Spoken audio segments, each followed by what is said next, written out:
Bonjour à tous. Salut Salut, Anthony. salut, ça va? Ouais, ça va super bien. Je m'amusais, j'ai vu que toi aussi, pendant qu'on a mis notre petite attente, avec cette petite musique pour donner la patate à tout le monde, ça commence à discuter dans le chat, à se dire bonjour dans le chat.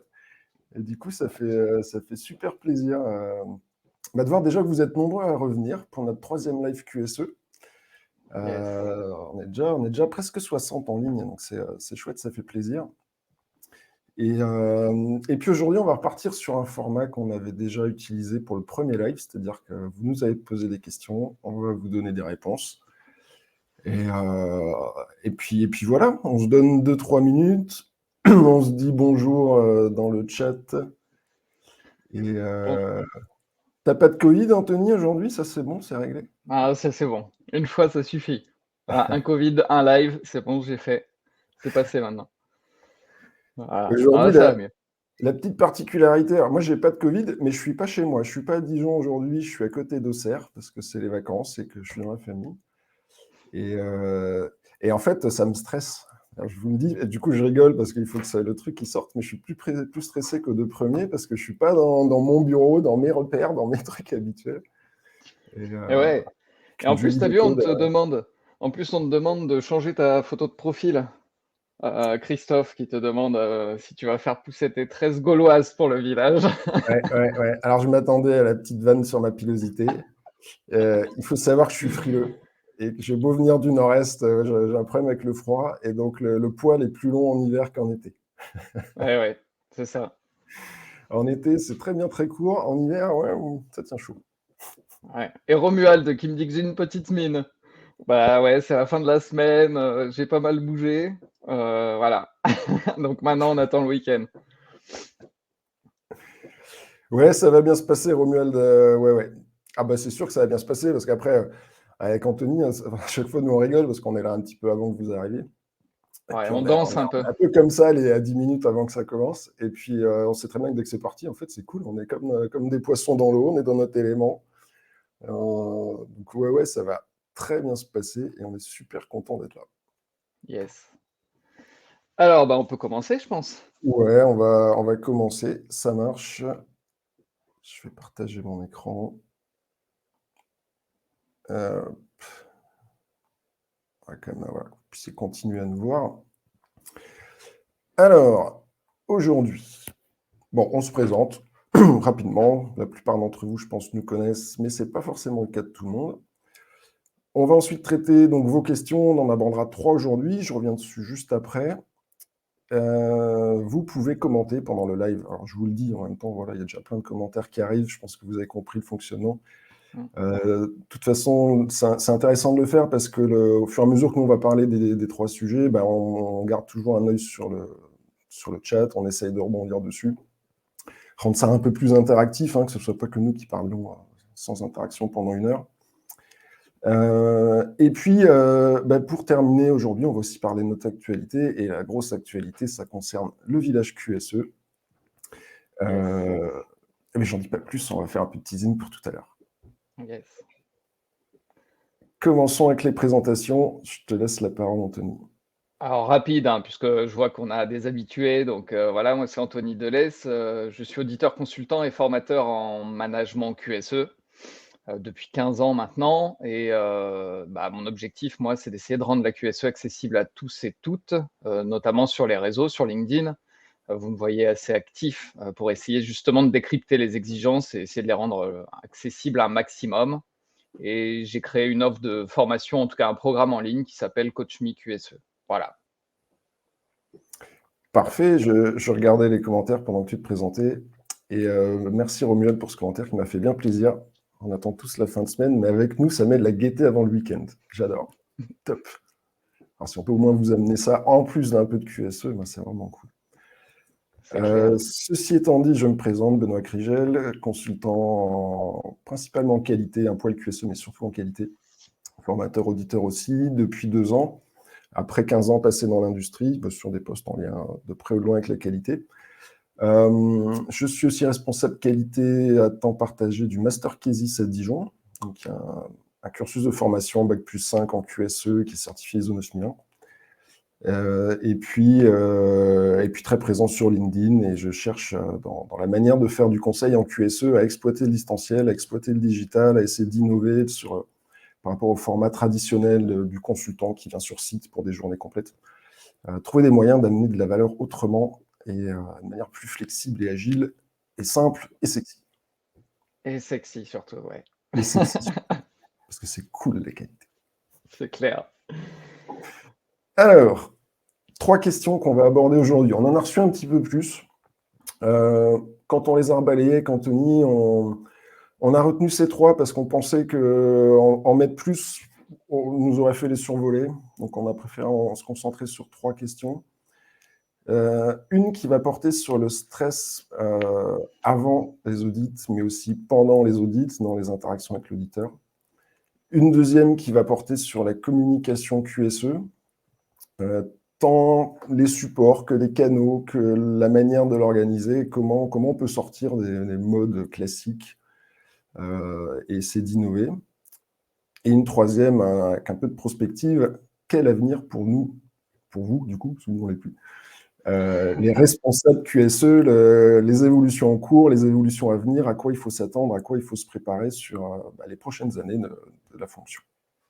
C'est ça. Alors il y avait un sujet, qui aurait pu faire, comme l'a dit Benoît, hein, il y en avait plusieurs autres sujets. Il y en avait un notamment, je pense qu'on abordera lors d'un live complet, c'était sur l'intégration de systèmes. Comment intégrer, la qualité, la sécurité et l'environnement dans un système. On a hésité et puis on s'est dit qu'on allait trop survoler le sujet. On a préféré le garder pour soit un sujet, un demi-sujet, donc si jamais on traite sur 2 sujets pendant un live, ou sinon un sujet entier. Voilà, un live entier là-dessus. Donc ça viendra par la suite. Ouais, c'est typiquement, plutôt que d'y passer 10 minutes et de le survoler, autant le faire correctement. Parce que c'est un sujet sur lequel on peut avoir plusieurs approches, sur lequel on peut prendre les choses différemment, on peut procéder différemment, et donc voilà, on ne voulait pas le survoler. Allons-y avec la première question qui était formulée ainsi. Comment gérer le stress avant un audit et comment limiter le stress lors du questionnement d'audit? On va les prendre dans l'ordre. Commençons avec le stress avant un audit. Alors j'en ai parlé rapidement dans mon post sur LinkedIn hier matin, en partant de c'est quoi le stress déjà? Pourquoi il y a du stress? Pourquoi on ressent du stress? Et si on creuse la question, on se rend compte que le stress, c'est dû à un décalage qui existe entre 2 choses. Il y a d'un côté une situation qui arrive, en l'occurrence un audit, qui présente des risques, qui présente des enjeux, qui peut avoir des conséquences, et on va avoir une appréhension vis-à-vis de ces enjeux et conséquences potentielles. Alors, ces conséquences ne sont pas forcément réelles et rationnelles. C'est vraiment notre perception du risque associé, si jamais ça se passe mal, à l'événement qui arrive. On a ça d'un côté. Et on a une deuxième chose de l'autre côté, c'est la perception qu'on a de nous-mêmes ou de notre entreprise, de notre capacité à gérer cet événement qui arrive, à traiter les conséquences, à éviter les conséquences, à éviter les risques. Voilà. Et il va y avoir du stress quand il y a trop d'écart entre ces 2 choses. La perception des risques et notre capacité à y faire face. Donc, comment on peut réduire ce stress? On va essayer de jouer sur les 2 tableaux. Première chose, c'est de rationaliser les enjeux de l'audit. Concrètement, qu'est-ce qui peut se passer pendant un audit? On peut avoir des non-conformités mineures. On peut peut-être avoir des non-conformités majeures. Alors, on les a. La seule vraie conséquence des non-conformités, c'est qu'elles impliquent un travail supplémentaire à l'issue qui est un traitement d'analyse et puis de correction. Généralement, c'est plutôt bien d'avoir des non-conformités. Pourquoi? Parce que ça fait régler des problèmes et ça fait avancer, en fait. Même si ça ne fait pas plaisir à l'ego, mais c'est quelque chose qui est positif d'avoir des non-conformités. Le risque, par contre, ça va être quoi? C'est qu'on se dit, ouais, mais si j'ai trop de non-conformités, peut-être qu'on va penser que j'ai mal fait mon boulot, que j'ai mal préparé le système et l'entreprise. Peut-être que mon patron va se dire que je ne suis pas très compétent. Peut-être que mes collègues vont penser la même chose. Peut-être qu'on va me virer. Peut-être que...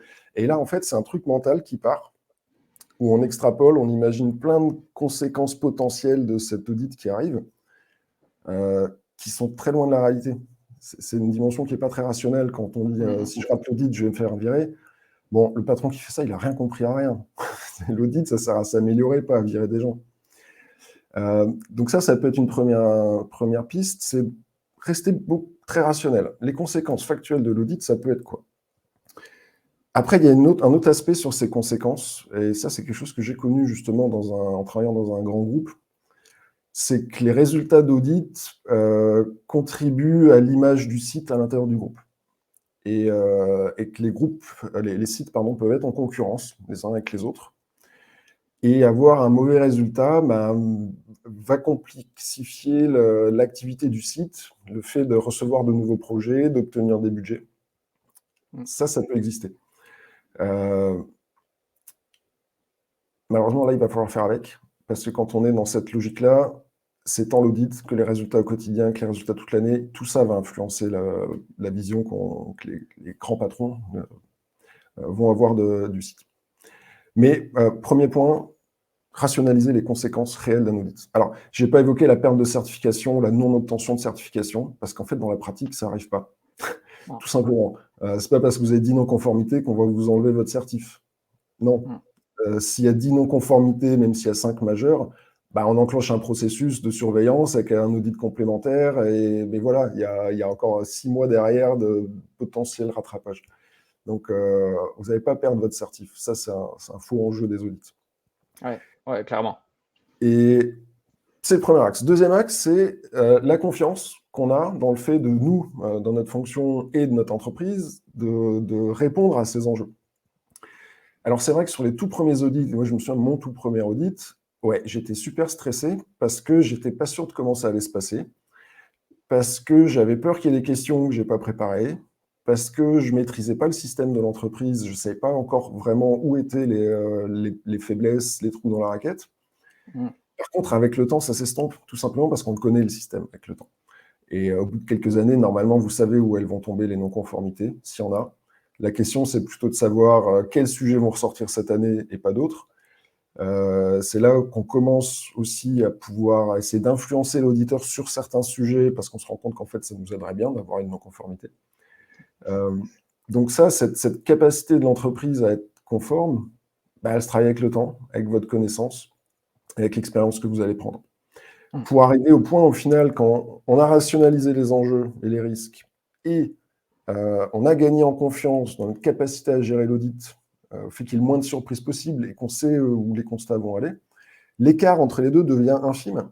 Et là, il n'y a plus de stress, parce qu'il n'y a plus d'écart entre les deux.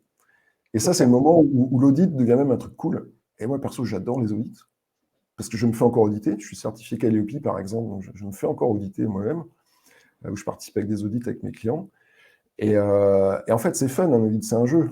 C'est où va aller l'auditeur, où est-ce qu'il va creuser, comment est-ce que je vais essayer de l'influencer, de l'orienter éventuellement, est-ce que je vais réussir à caser mes points forts et du coup générer du risque positif. On n'est plus sur se défendre, mais amener quelque chose de positif. Mais ça, c'est parce que les conséquences sont complètement rationalisées, on sait ce que peut se passer, et qu'il y a une confiance dans le fait qu'on va le gérer. C'est ces deux axes-là. C'est clair et le fait de dédramatiser l'exercice d'audit en équipe, en amont de l'audit aussi, c'est important. Voilà, je pense que d'échanger avec les équipes, de faire un point, d'essayer de se challenger sur des points forts. Je crois que tu avais fait un post aussi là-dessus. Voilà, ça donne une autre dynamique à l'audit. On est là pour montrer ce qu'on fait de bien, défendre ce qu'on fait de bien et si en amont, certaines personnes plus stressées que d'autres ont besoin d'être accompagnées, on est là aussi, en tant que responsable QSE, pour dédramatiser tout ça. Perso, je suis aussi responsable qualité à temps partagé de 4 entreprises, donc je me fais auditer aussi 4 fois par an. Et rendre l'exercice classique, c'est aussi ne pas en faire toute une histoire en entreprise.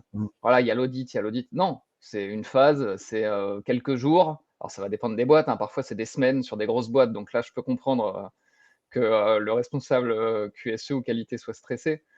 Mais voilà, moi, j'ai eu des clients chez lesquels,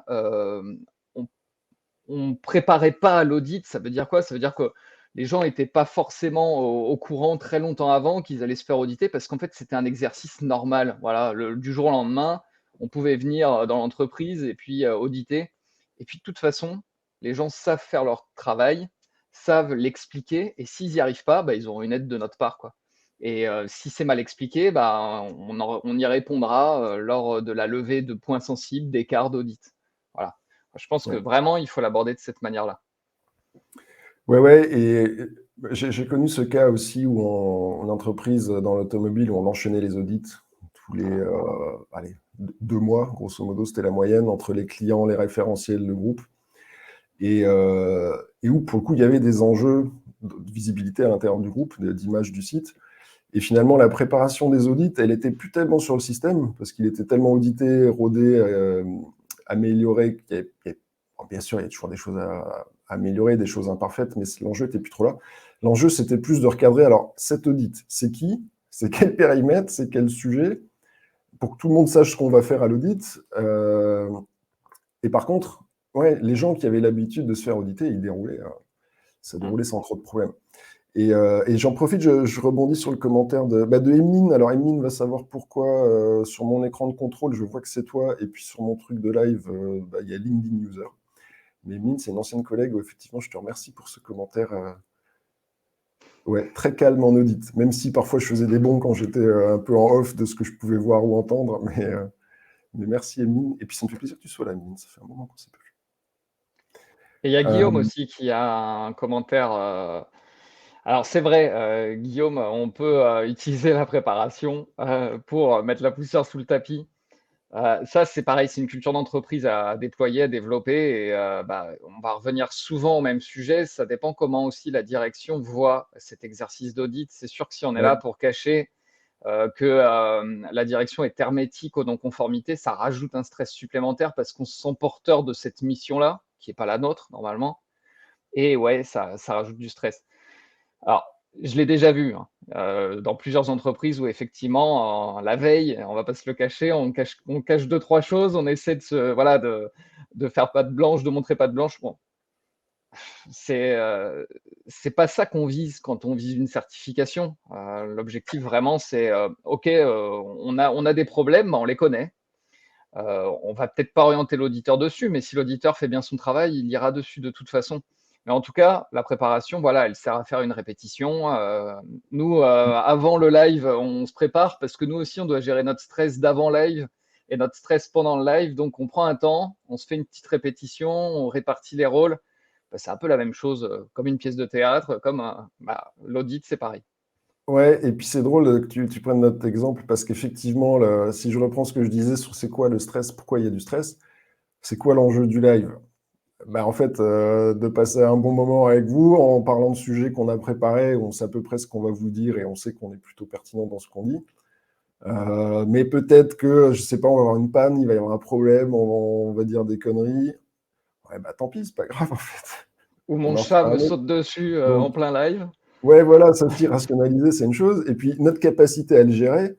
Bon, bah, le premier, ok, c'est le premier qu'on fait, d'accord, un peu de stress. Le troisième, bah non, on sait comment ça se passe. Les micros étaient allumés dès le début, donc c'est bon, on s'est même amélioré. Euh, et finalement, le stress, il est juste, c'est marrant, c'est sur les minutes avant, où il y a l'irrationnel qui commence à apparaître, qu'est-ce qui pourrait se passer, et une fois qu'on est dedans, bah non, en fait, les conséquences, il n'y a pas de souci, et puis la confiance dans le fait de gérer, il n'y en a pas non plus. Du coup, il n'y a plus de stress. Là, à l'instant T, il n'y en a plus. Et j'aime bien le commentaire de Romuald qui rebondit sur celui de Guillaume. Bah ouais, le mieux, c'est de passer la poussière avant. Effectivement, s'il n'y a plus de poussière, c'est plus facile, il n'y a plus besoin de la cacher, et puis c'est plus pratique tout le reste de l'année aussi. C'est ça. Ouais, Christophe aussi qui nous dit que quelques Lexomil dans la tasse de l'auditeur, ça peut marcher. Mais effectivement, être habilité auditeur, ça permet de casser la barrière. Et c'est vrai qu'avoir beaucoup d'auditeurs internes, de gens en tout cas formés à l'audit interne en entreprise, les auditeurs internes, quand ils vont se faire auditer, sont beaucoup plus sereins que les personnes qui ne sont pas formées à l'audit interne, qui n'ont pas l'habitude d'en faire. Ça, je l'ai vraiment vu. Et donc, Yes. c'est une bonne chose d'essayer de former un max de monde à l'audit interne, même s'ils n'en font pas forcément beaucoup après et que ça ne dure pas longtemps. Mais ça va amener les gens à être beaucoup plus sereins en audit. Ouais. Et aussi, donc, si je prends la deuxième ligne, même si on commence à l'aborder aussi, comment limiter le stress lors du questionnement d'audit? Souvent, le stress monte parce qu'on n'a pas compris la question de l'auditeur. Parce que Ouais. l'auditeur, vous amenez à une preuve qu'il a en tête sans explicitement vous la demander. Donc ça peut créer un questionnement un peu bizarre, flou, on ne sait pas comment répondre et là on a tendance à commencer à monter en stress parce qu'on n'a pas bien compris la question. Et il y a une clé, c'est de demander juste, demander de reformuler, demander de recréer la question. J'ai pas compris, est-ce que vous pouvez la reformuler différemment? C'est quelque chose qui est super important parce que sinon, vous allez ouvrir les vannes et comme l'a dit Benoît tout à l'heure, c'est l'irrationnel qui va prendre le dessus et vous allez les ouvrir n'importe comment. Et ça va éveiller un questionnement de la part de l'auditeur qui va se dire: «Attends, la personne, elle n'est pas sûre, est-ce qu'elle cache ou est-ce qu'elle ne cache pas? Est-ce qu'elle est stressée?» Et donc ces thématiques de questionnement vont amener l'auditeur à vouloir creuser un petit peu plus quand même. Voilà, et c'est là où, le stress augmente encore plus et c'est un effet boule de neige. Ouais, ouais, c'est clair. Et ce qu'il faut bien garder en tête aussi, c'est qu'il y a très rarement des exigences de moyens dans les normes ISO, en tout cas. Mmh. C'est-à-dire que l'auditeur qui pose une question, ce qu'il veut, c'est votre réponse, votre organisation à vous. En fait, c'est rare que l'auditeur attende précisément une réponse. Oui, Sauf s'il a détecté un risque et qu'il tire la ficelle et qu'il voilà, il veut vraiment aller dans une direction, mais quelque part, il peut y avoir plusieurs réponses à sa question. Donc, je suis tout à fait d'accord avec toi. Dès que c'est pas clair, qu'on voit pas ce qu'il demande, on lui demande de reformuler. Et surtout, on commence pas à essayer de répondre en sachant pas où on va. Il suffit de prendre le temps de demander de reformuler, de s'assurer qu'on a compris. Et puis je me ça va rappelle très que bien.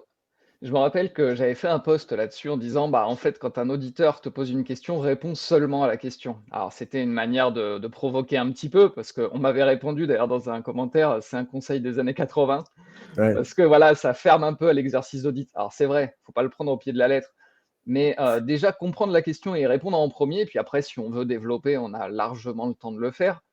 Mais si on comprend pas la question, on peut pas y répondre et donc on part dans tous les sens. exactement. Je profite de la présence d'auditeurs parmi nous, notamment Christelle, qui confirme que le stress est aussi du côté des auditeurs. Oui, Euh, Parce que, alors c'est pas le même stress, c'est pas le même enjeu. L'auditeur, lui, il est souvent prestataire de l'organisme de certification. Donc son enjeu, c'est d'avoir un client, l'AFNOR, Bureau Veritas, SGS, qui est satisfait de la réalisation de la mission. Mais ça passe par un client, l'entreprise auditée, qui est satisfait de sa prestation. Mais pour réaliser sa prestation, il va avoir besoin, comme le dit Christelle, de bien appréhender les activités de l'entreprise, de comprendre le contexte et la culture, d'amener quelque chose au-delà du pur audit. Et donc le stress, en fait, est de tous les côtés, avec le même mécanisme mmh. de risque, enjeu, conséquences qui risquent de partir dans l'irrationnel et de notre capacité à les gérer, à y faire face. Et je rebondis sur un message de Cédric, après je pense qu'on passera au Ouais, prochain. Cédric qui nous dit comment réagir, quand on n'est pas d'accord. C'est là où il y a une clé quand même qui est assez importante, c'est, notre niveau de connaissance normative aussi. Ça veut dire qu'un auditeur normalement doit se raccrocher à la norme ou à une exigence spécifiée, donc une exigence qui vient d'une de vos procédures. Donc, si vous n'êtes pas d'accord, c'est que, l'auditeur aussi ou l'auditrice n'a pas suffisamment explicité son constat et ne vous a pas donné suffisamment de preuves pour que vous le validiez. Un auditeur doit faire valider à l'audité le constat d'audit. Donc si vous n'êtes pas d'accord, il faut se raccrocher à une exigence normative ou de votre système interne. D'où la nécessité de connaître, alors par cœur non, mmh, hein, puis Benoît, on sait, on a des échanges dessus, souvent, mais en tout cas, maîtriser suffisamment la norme pour, ne pas hésiter à un moment donné à dire: «Bah, voilà, où est-ce que vous voyez cette exigence?» Et est-ce que déjà connaître le classement de ce constat-là. Est-ce que c'est une non-conformité? Dans ce cas-là, il faut absolument le raccrocher à une exigence. Est-ce que c'est une piste de progrès? Dans ce cas-là, l'auditeur peut faire des propositions et on les accepte ou non d'ailleurs, mais ça, on n'a même pas besoin d'en débattre pendant l'audit, on peut largement le faire après l'audit. Et sur les points sensibles, c'est là où il peut y avoir des discussions un peu plus, animées aussi, parce qu'on a du mal à se raccrocher à une exigence normative. ouais. Le... j'allais faire un complément. Oui, et par contre, est-ce qu'on acquiesce sans rien dire? Non, non, non, il faut absolument comprendre le problème, parce que si on l'a pas Ah, compris, on va avoir beaucoup de mal à l'analyser, à le traiter ensuite. Et puis la deuxième chose, c'est que c'est une opportunité d'apprendre pour nous. mmh. Euh, Moi, ça m'est arrivé, hein, en audit d'un écart que j'ai pas compris, et l'auditeur m'a expliqué une finesse d'une norme où effectivement, ouais, je l'avais mal interprétée. Et, euh, et au final, c'est l'occasion de progresser aussi, d'apprendre des choses. C'est clair. Bon, on passe à l'autre sujet, Ouais, sinon ça on va. va. Ouais, ouais, c'est. Vous comprenez on pourquoi a on prend envie de toutes ces questions? Parce qu'en fait, elles sont bonnes les questions, alors on pourrait, on peut rebondir comme ça pendant longtemps. ouais. Alors, comment innover dans sa communication interne sur les sujets QSE, et surtout pourquoi innover en fait? La vraie question à se poser avant de savoir comment, c'est de savoir pourquoi. Est-ce que c'est nécessaire? Alors si on se pose la question d'innover dans sa com, c'est qu'on n'en est pas satisfait. Alors la question était plus large puisqu'elle ne parlait pas que de com, active, mais elle parlait aussi de, rendre plus sexy, plus accessibles les supports de procédure, les supports de processus, d'instruction et cetera. Donc déjà la première question vraiment c'est, pourquoi vous pensez, qu'il faut innover?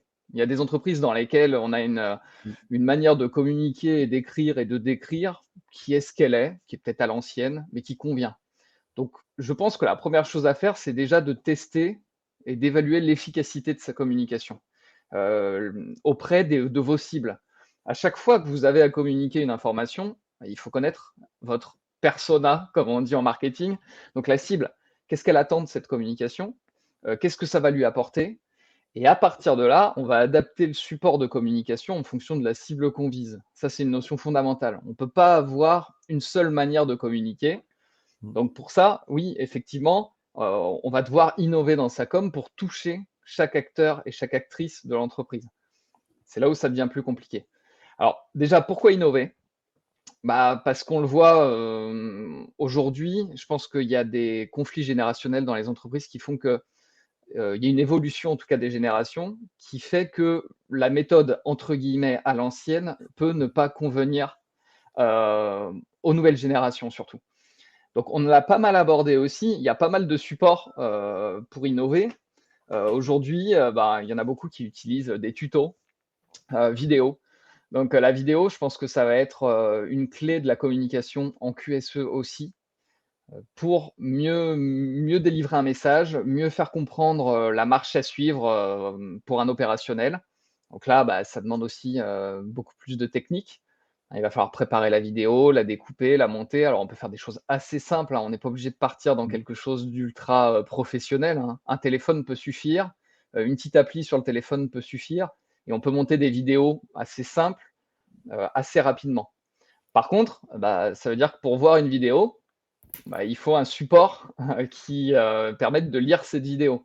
Alors, il y a le téléphone, il peut y avoir des écrans d'affichage. Voilà, donc ça va demander quand même un investissement, énorme. Alors, avant d'en arriver là, on peut déjà se dire qu'on a une documentation, qui est ce qu'elle est, pardon, et donc on peut essayer de l'optimiser. Alors pour ça, j'ai pris un ou 2 exemples pour vous le montrer. J'ai pris un modèle de processus que j'ai déjà, communiqué aussi, voilà, que j'ai déjà communiqué, sur LinkedIn. Bah, c'est peut-être plus simple d'essayer de rendre, plus globale déjà la description d'un processus. Déjà quand vous communiquez sur des choses de ce style-là, vous perdez moins le lecteur.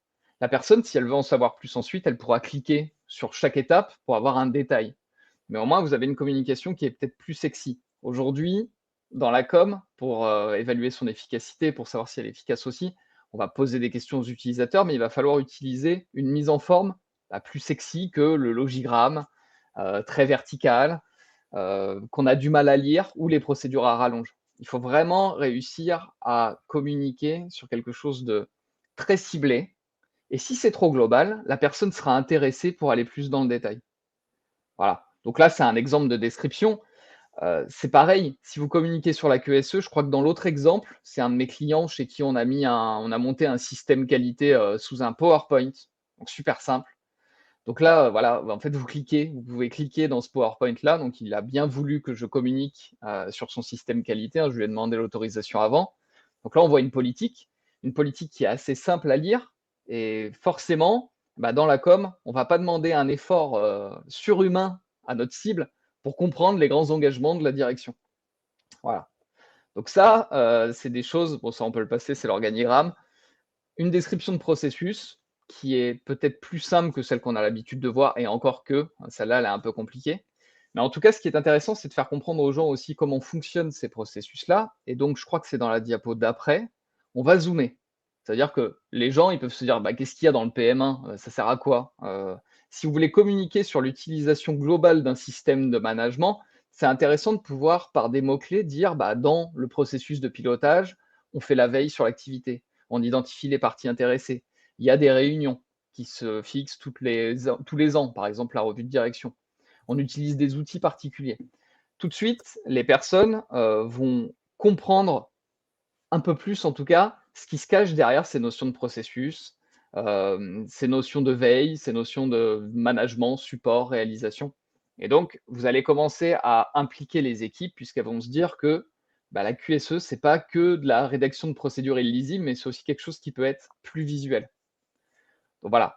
Donc, voici des exemples qu'on peut utiliser. Je crois que j'en ai quelques autres derrière. Si tu passes vite fait, je vais pas. Voilà, bon là c'est un peu plus complexe.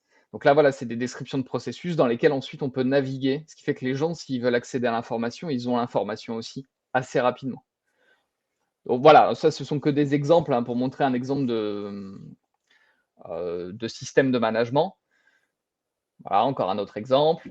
Tu me dis Voilà, jusqu'où je c'est vais? bon là. Je pense que ça suffit là. C'était pour montrer vraiment ce qu'on pouvait faire, d'un point de vue assez simple, sur du PowerPoint, sans forcément se lancer dans quelque chose d'énorme.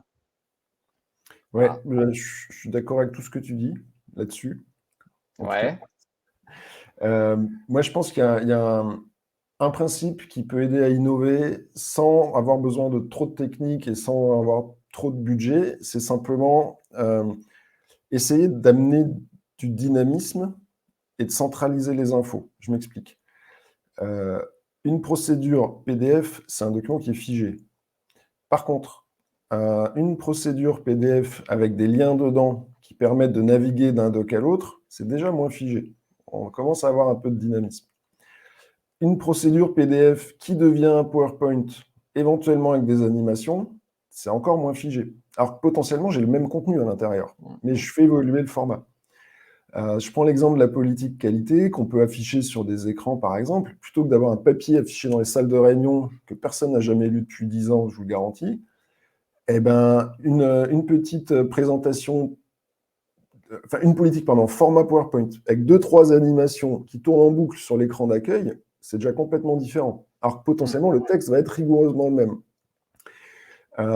Et puis une idée que j'aime beaucoup aussi, et ça rejoint un peu ce que tu nous montres, Anthony, donc au final, on a un document PowerPoint qui montre des éléments sur beaucoup de choses du système, et avec des liens, on navigue d'un slide à l'autre. Ça, c'est super facile à faire, ça ne demande pas de technique. C'est juste mettre des liens qui emmènent à un emplacement dans le document.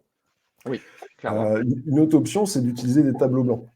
C'est-à-dire qu'un grand tableau blanc avec toutes les pages ou tous les éléments de notre procédure dessus, et pareil, des liens qui permettent de cliquer d'un endroit à un autre, mais ça amène une vision super macro, et quand on va aller zoomer dans quelque chose, zoomer vraiment physiquement hein, sur le tableau blanc, on peut avoir plus de détails avec des jeux de police.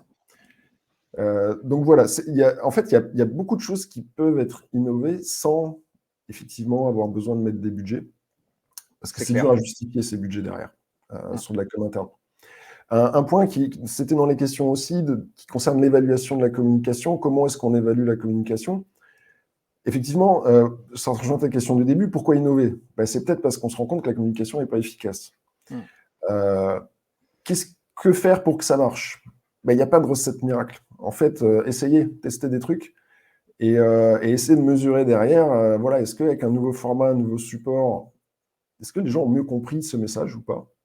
Est-ce qu'ils ont plus envie de le lire? Est-ce qu'ils se l'approprient? Est-ce qu'ils le retiennent? Et oui, donc c'est super utile de mesurer la com. D'ailleurs, c'est ce qu'on se disait en préparant ce live hier. C'est pas une exigence dans l'ISO 9001 en tout cas. L'exigence, c'est de définir les modalités de communication interne, externe, de créer un plan de com, mais pas d'évaluer son efficacité. Non. Il y a un peu le check-act qui manque sur l'exigence relative à la com, mais c'est une très bonne chose de le faire, qu'on vous recommande. C'est vraiment important que quand vous communiquez, que ce soit une procédure, ou une information essentielle, c'est de connaître l'objectif de la communication. Qu'est-ce que vous cherchez à faire passer comme message? Il faut résumer votre com à un objectif et de cet objectif, après, vous pourrez en mesurer l'atteinte par du questionnement, par du quiz. Vous pouvez même intégrer des phases de jeu pour pouvoir l'acquisition de connaissances à ce niveau-là et utiliser différents médias par thématique de communication. Si vous avez un intranet, c'est sûrement que vous pouvez aussi mesurer la fréquentation des pages relatives à la QSE, par exemple. Vous pouvez mettre de l'analytics derrière. Donc, vous pouvez recenser des données qui permettent de mesurer si ce que vous communiquez est bien lu et après bien intégré. Donc, il faut utiliser les nouvelles technologies. Après, derrière, on peut, dans un second temps, utiliser ces technologies. Il y a eu des questions sur est-ce que c'est PowerPoint ou Canva, donc je vois qu'il y a eu la réponse aussi. Bon, on peut Ouais. utiliser Canva aussi.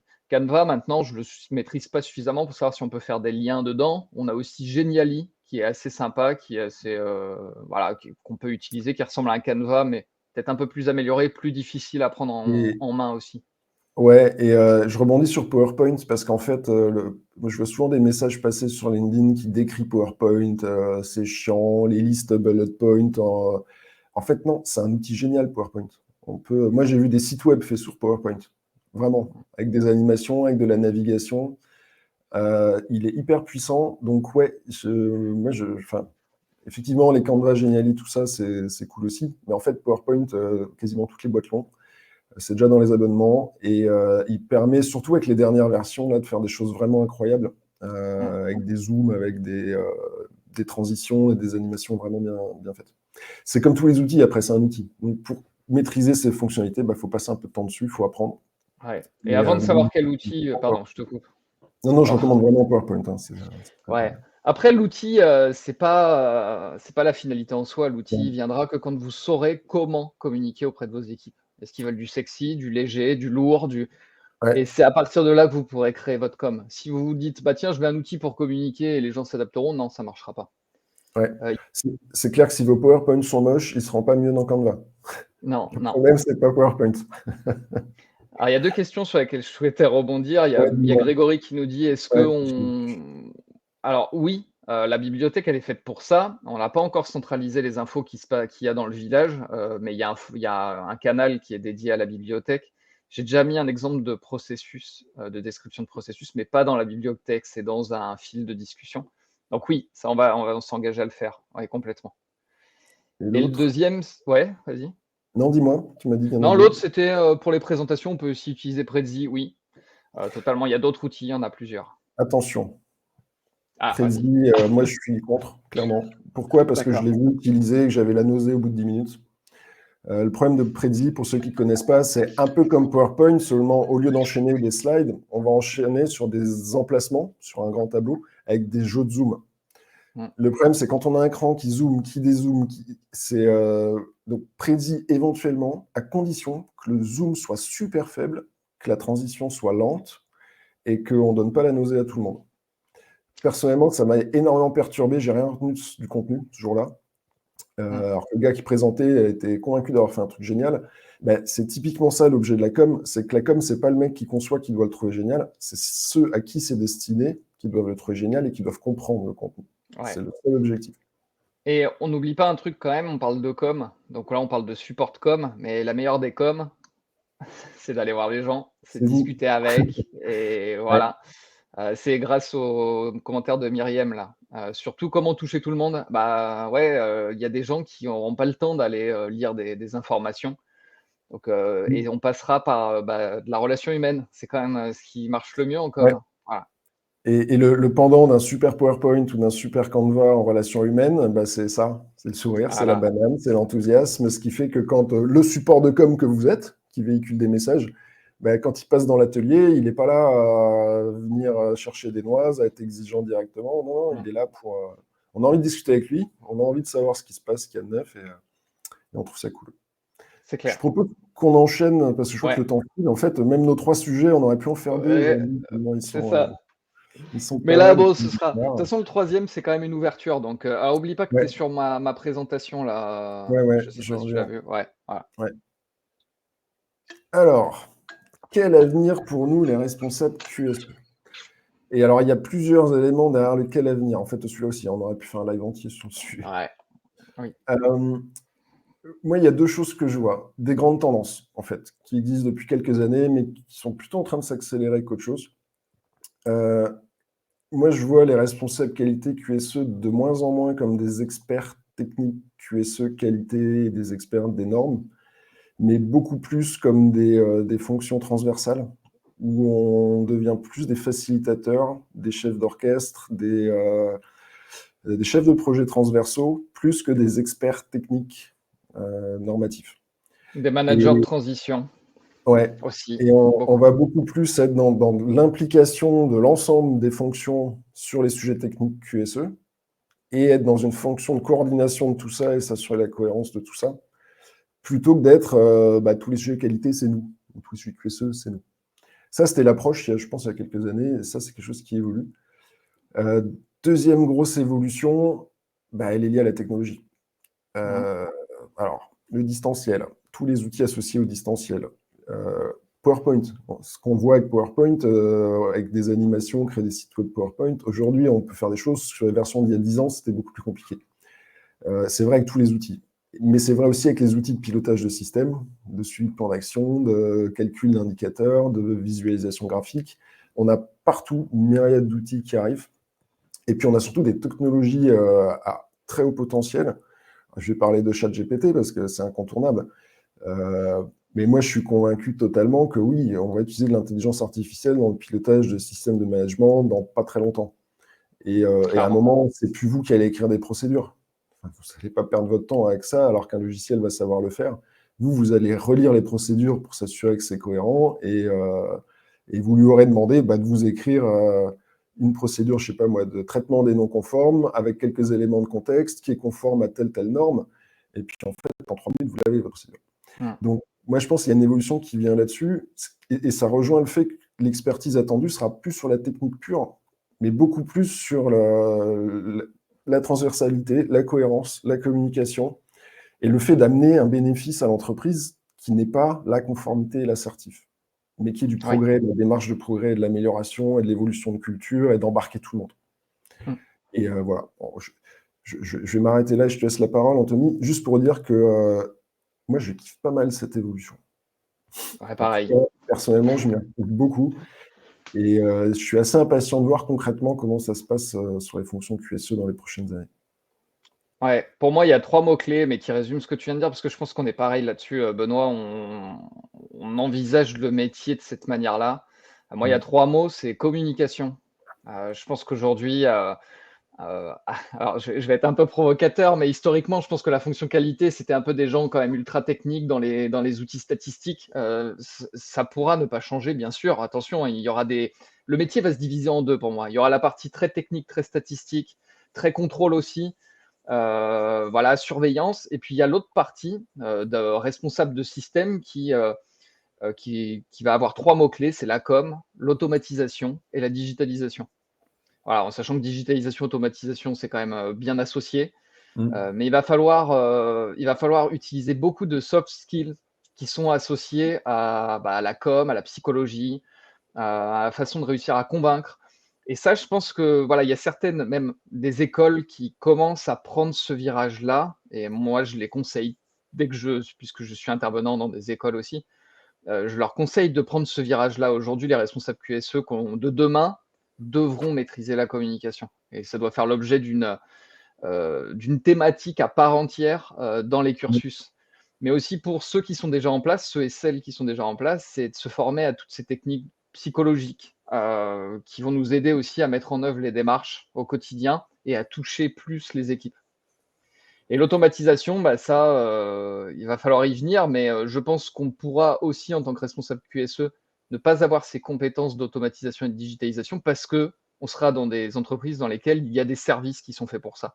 Donc, on sera plutôt donneur d'ordre, client de services de communication, services de digitalisation. Et nous, il va falloir qu'on anime tout ça pour créer une démarche impliquante. Ouais, et ça me fait complètement rebondir sur le commentaire de Myriam qui nous parle de Scrum Master et de facilitateur et donc de méthode de gestion de projet agile. Moi, je suis très, très convaincu de ça. C'est quelque chose que je n'ai pas pratiqué concrètement, mais auquel je réfléchis régulièrement, c'est de piloter des systèmes de management QSE en mode agile.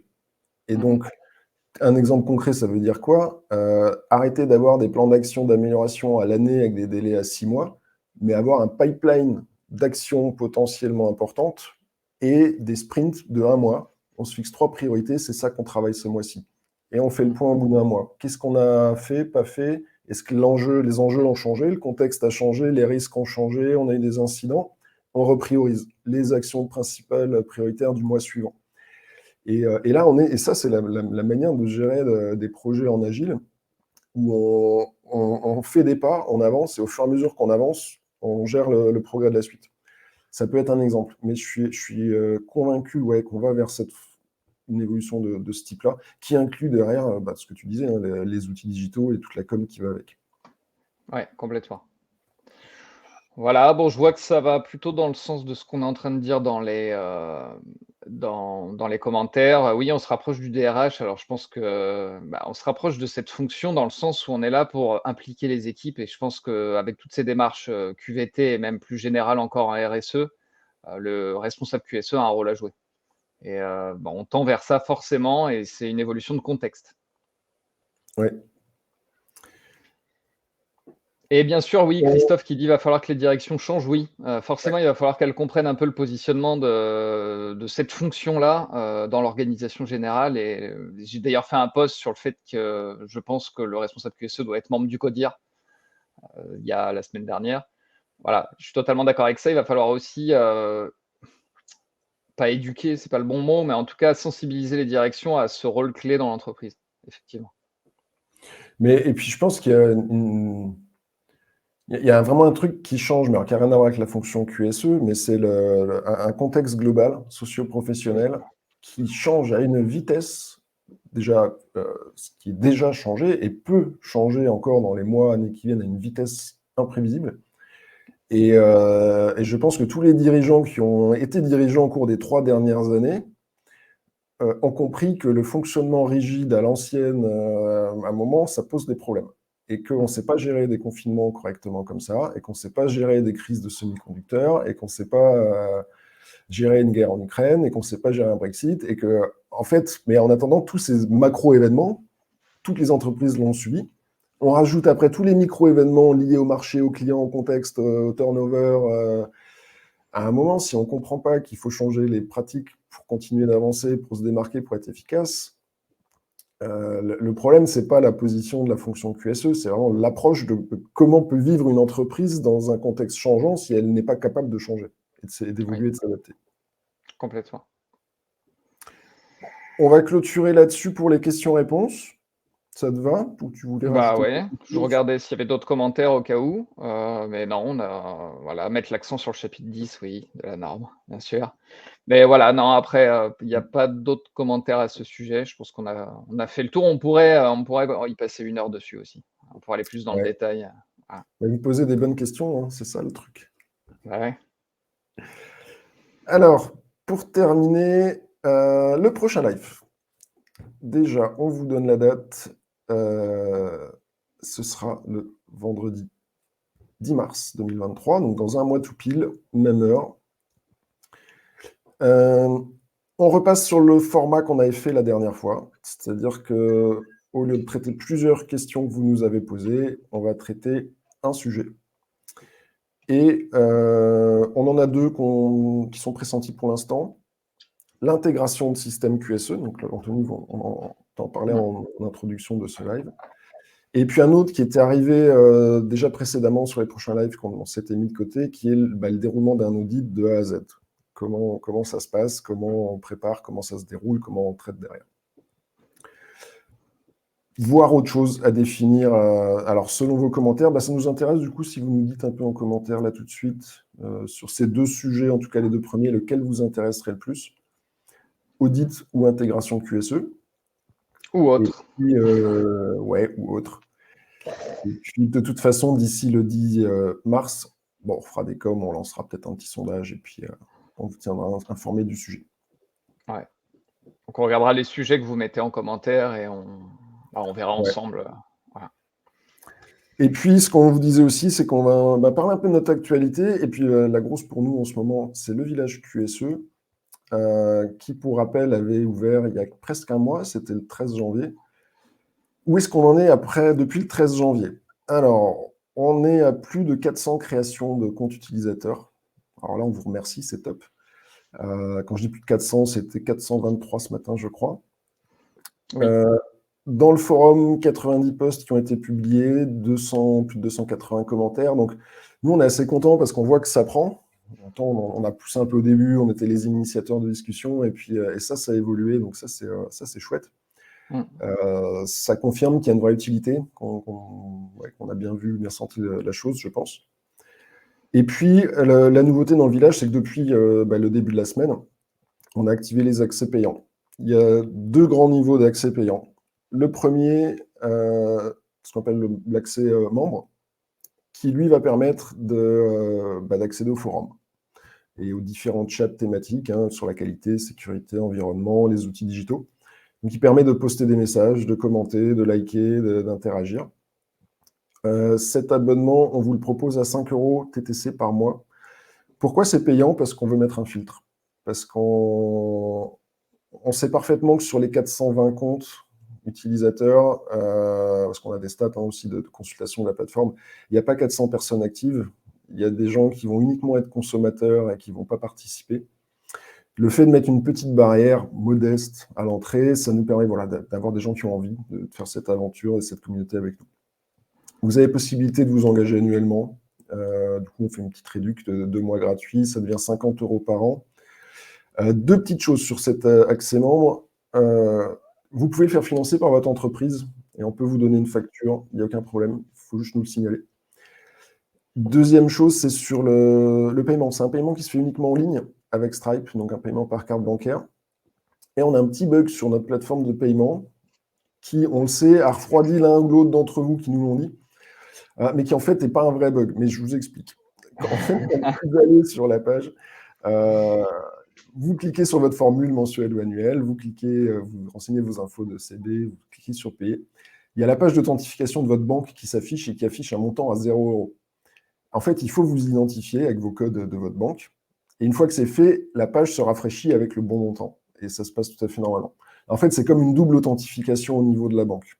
Alors, on est en train de voir pour l'enlever parce qu'effectivement, ça perturbe un peu.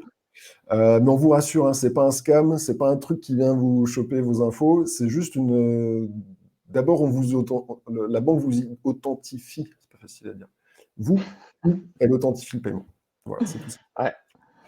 Et puis, le deuxième accès, c'est l'accès premium qu'on a annoncé hier, alors qui n'est pas officiellement ouvert, qui sera lancé dans un mois, le 10 mars, mais pour lequel on ouvre les préinscriptions.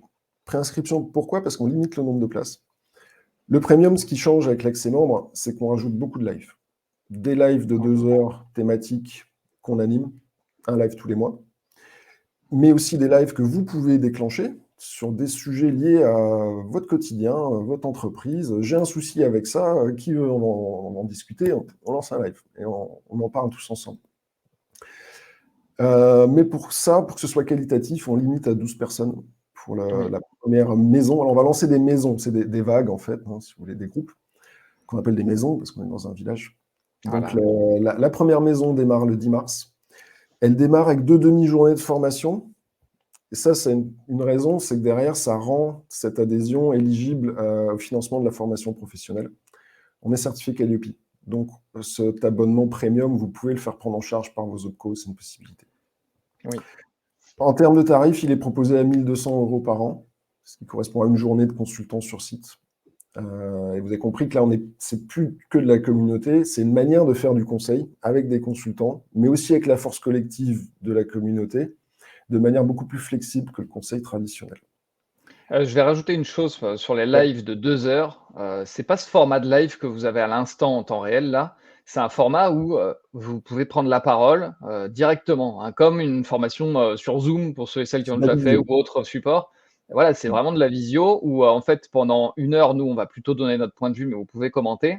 Et pendant l'autre heure, on va bosser ensemble sur des sujets qui sont relatifs au thème de ce live. Et voilà, on avancera ensemble. C'est ça le but aussi. Oui, tout à fait. L'idée, c'est vraiment qu'on arrive à traiter, aborder, répondre à des problématiques que vous avez dans vos entreprises. Et c'est pour ça aussi, par rapport au temps que nous, on va y consacrer et aux tarifs, on s'approche c'est une prestation de conseil, en fait, sous une forme innovante, plutôt que juste une communauté et un forum. Il y a plusieurs formules en premium. Pourquoi? Parce que vous avez la possibilité d'inclure un forfait d'heures de conseil en individuel avec nous, soit avec Anthony, soit avec moi. Vous choisissez. Vous choisissez votre interlocuteur, vous choisissez les Ouais, c'est ça. sujets, on les met quand vous voulez dans l'année. Donc ça peut être super intéressant pour vous, justement pour traiter des problématiques précises. On propose 2 formules, soit 6 heures sur l'année, soit 12. Et en fait, dans tous les cas, quand vous passez sur l'abonnement premium, vous avez un tarif préférentiel pour faire de la vision en individuel avec nous par rapport à nos clients en dehors du village. Mmh. Est-ce que j'ai tout dit sur le village? Tu voyais autre Non, chose? bah, après il y a les infos sur ton profil, hein. Il y a là un lien pour, obtenir plus d'informations. Si vous avez des questions, vous pouvez remplir un formulaire dans lequel vous pouvez poser vos questions. Je vais aller le Heu, mettre dans le forum d'ailleurs. ouais. Et oui, si, moi j'ai vu Romain qui avait posé une question. Où est-ce que tu es? Il est là. Je te laisse répondre, Anthony, le temps que je mette le lien dans le forum. Ah bah, là, j'allais en parler avec toi parce que je sais pas trop, comment on peut faire. En tout cas, sur le paiement en ligne, c'est pas possible puisque c'est soit une fois par mois que l'on paye, soit, c'est 50 € sur l'année. Après ça, je pense qu'il faut qu'on voit pour les détails techniques avec Benoît, sur, est-ce que c'est possible ou pas? On n'a pas encore, réfléchi à cette question, donc je peux pas apporter une réponse là, maintenant. Ah oui, je l'avais compris sur l'accès premium, en fait, la Ouais, question. D'accord. Alors, on va faire sur l'accès premium d'abord. L'engagement est annuel parce qu'on lance quelque chose de plus impliquant, tant pour nous que pour vous. Donc, l'accès oui. premium, voilà, on ne le prend pas au mois, c'est un engagement annuel. Par contre, nous, on est tout à fait OK de faire un devis pour l'entreprise, de faire un paiement échelonné, c'est pas un souci de faire plusieurs factures. Là, on peut complètement s'arranger sur la partie premium. Mmh. Pour l'accès membre à l'année, donc qui est à 50 €, idéalement, on le paye en une fois, parce qu'étant Ouais, donné le montant, le temps de gestion de facture derrière qu'on a, bon, faudrait pas qu'on paye pour que vous veniez non plus, enfin que ça nous coûte de l'argent que vous veniez. Ben non, mais les factures, ça va vite. c'est vrai. Maintenant, moi j'ai envie de dire, on revendique la flexibilité. Si c'est arrangeant de le faire en 2 fois, moi je veux bien le faire en 2 fois. Par contre, le tarif année en 6 fois, 12 fois, non, là, à un moment, il faut passer sur le tarif mensuel et puis voilà. Voilà, c'est ça. OK, bah, non, je pense qu'on a tout dit après, plus d'infos, à venir et à trouver, sur les différents liens que tu as mis là en commentaire. Donc j'ai affiché le lien, alors il est pas cliquable, hein, si vous allez dans les commentaires, il faut le sélectionner en fait avec la souris, puis faire un copier-coller pour le mettre, dans un navigateur ensuite. Mmh. Sinon, vous le trouvez aussi dans le village, sur la page d'accueil du village et il y a la présentation voilà, des différents abonnements. Le lien, on le retrouve facilement ici. Ce qui me fait penser que je vous dis la page d'accueil, le village. C'est assez simple à retenir, c'est Point com. levillagexqse.com. Voilà, je l'ai mis dans le live aussi, dans les commentaires. Et évidemment, Super. ces infos, vous les retrouvez sur nos profils LinkedIn et puis vous nous faites un petit message s'il y a besoin. On On est répond, dispo. on répond à tous les messages. On est des malades des messages en ce moment. J'en ai quelques-uns non lus là, s'il y a des gens ici à qui j'ai pas répondu, j'en ai quelques-uns non lus. Voilà donc Ouais, on a un bah, petit délai. On a un petit délai parfois. Ouais, c'est vrai que moi aussi. ouais, ouais. Mais c'est important d'interagir. Nous, on veut que ce soit dans les deux sens, la com qu'on fait avec vous. C'est pas juste nous qui balançons du contenu. Ça Mmh. marche dans les deux sens. On arrive Voilà, sur la fin. Bon, rapidement, si vous voulez nous suivre ailleurs, on publie tous les jours. Sur nos profils LinkedIn, vous trouverez accès aux 100 conseils de Benoît pour gagner de l'expérience. Possibilité de s'inscrire sur du coaching en direct, one-one. Nos newsletters, Anthony a lancé la sienne, le premier numéro est c'est ça. sorti. La mienne, le quatrième sort la semaine prochaine, dans quelques jours. Ça va parler implication et engagement. Tintin, OK, à suivre. super. Je suis en train de l'écrire, elle est trop longue. Il faut que je la raccourcisse, j'ai trop de choses à dire sur ce sujet, mais elle devrait être pas mal. Et puis Coach Me QSE, là je te laisse, parce que j'arrive pas à présenter ton truc. C'est Ouais, trop bah, Coach Me QSE, c'est un programme en fait qui est en ligne et qui centralise les exigences des 3 normes, ISO 9001, 14001 et 45001.